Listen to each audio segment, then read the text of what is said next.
It's here, playing obviously in 3 days, so we're excited about that. As everyone is in the country, tired of beating on each other for the last month, and it's going to be great to get out and see what we got. We got some new things going on. New quarterback for the first time in several years. New running backs. For the most part, Devontae's gone, obviously. Some new linebackers. New punter, so it's going to be exciting to see how these guys perform.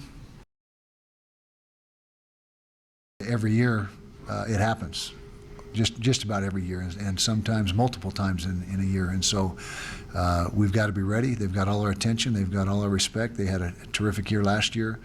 I think they got 3 players on NFL rosters right now from last year's team, which, it's last year, but that shows to the level of talent they've been able to get into the program. I believe they've got another couple guys that are targeted to be NFL guys on the current roster. So you mentioned Portland State, Eastern Washington's knocked off some teams over the past couple of years, Division I teams, and so it happens every year, and our goal is to not be one of those teams. We've talked about that more than one occasion, and we got to be ready to play, and I believe we will be. Every year you can't go into the opener with your entire playbook. It just you have too much in a playbook, both offensively and defensively, to carry it all every week. And so you pick and choose what fits best based on your opponent and their schematics. And so to answer your question is, no, we won't show the entire playbook, but we didn't show it against Michigan either. I mean, you got to do what you feel is effective, and the total playbook. For example, defensively, you might have 40 or 50 total calls you have to. There's different defensive structures, and you might carry 20 or 25 in a game. And so that's just typical how it is, and same on offense. Yeah. Well, it is a little different feel. There's no getting around that. I mean, when you have a team such as Michigan coming into your stadium for the first time ever, and although this is the first meeting with Southern Utah and Utah, I believe, is that correct, Liz? So first meeting there. So they've never been to our stadium either, but you prepare the same way. There may be a little bit different strategic elements to the game. I'm not going to go into what that is, but it is a little bit different. But it's an opener nonetheless, and in openers everyone's excited, and there's also a lot of unknown in openers. They have a new staff, just like Michigan did last year. Their head coach is not a new staff, but a new head coach. There's a lot of holdovers from the old staff, but there's a lot of unknowns, and we've just got to be ready, just like every year, to adjust and things that show up in the game that we haven't seen on tape or prepared for. That's the nature of an opener, is you got to be able to make those adjustments in game, and that'll be a big factor on Thursday night.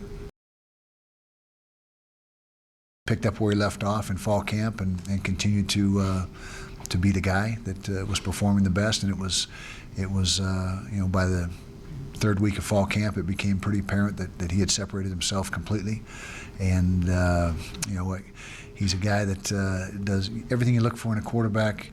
Physically, he possesses the arm, the mobility, the decision making, but also the intangibles. Great leader, as evidenced by being voted team captain by his peers, and it was a wide margin, and only been here 8 months, and so I think that speaks to the level of respect and acceptance that he has among his teammates.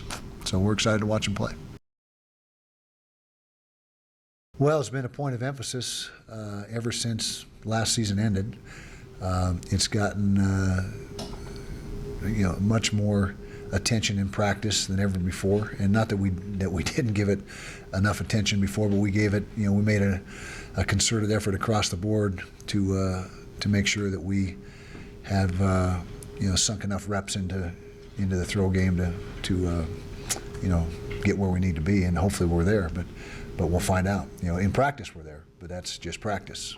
Practice doesn't count as far as making plays on Saturday, but it's a pretty good indicator. Usually you play how you practice. That's my experience.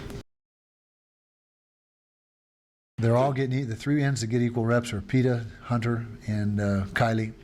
And Peta's been outstanding in fall camp. Kylie's missed a little bit of time due to some nagging things, and so we just felt it was warranted and deserving of for P to be the starter.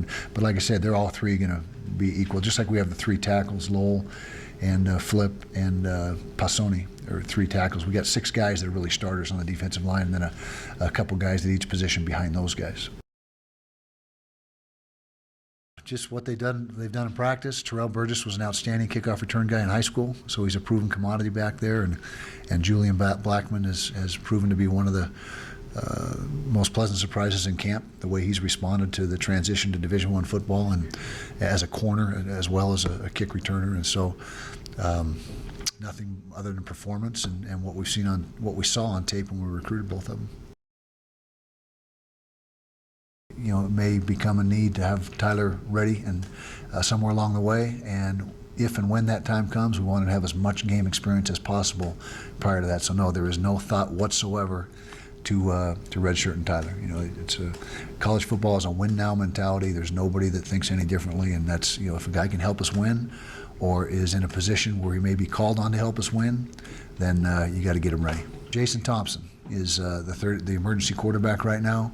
He's also obviously on the depth chart as a safety, but he's taken a certain percentage of the reps in practice as a quarterback, and he's the guy that would fill that role. Now, if we lost a quarterback, then we'd also maybe look at a guy like Chase Hansen starting to get some reps too. You always got to have 3 guys in mind. If you get past that, you know, you got to do what you got to do, but you got to at least have 3 guys in mind. You know, your 1, your 2, and your contingency plan is number 3.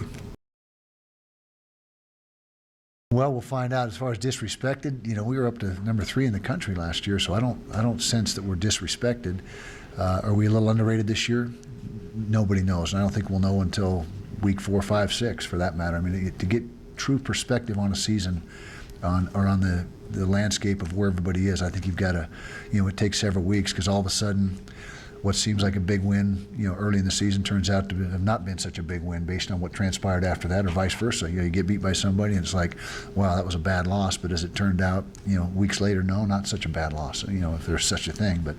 But I just think that it's impossible for me to answer that question as far as underrated this year, because we haven't done anything yet. So we got to go out and see where we're at.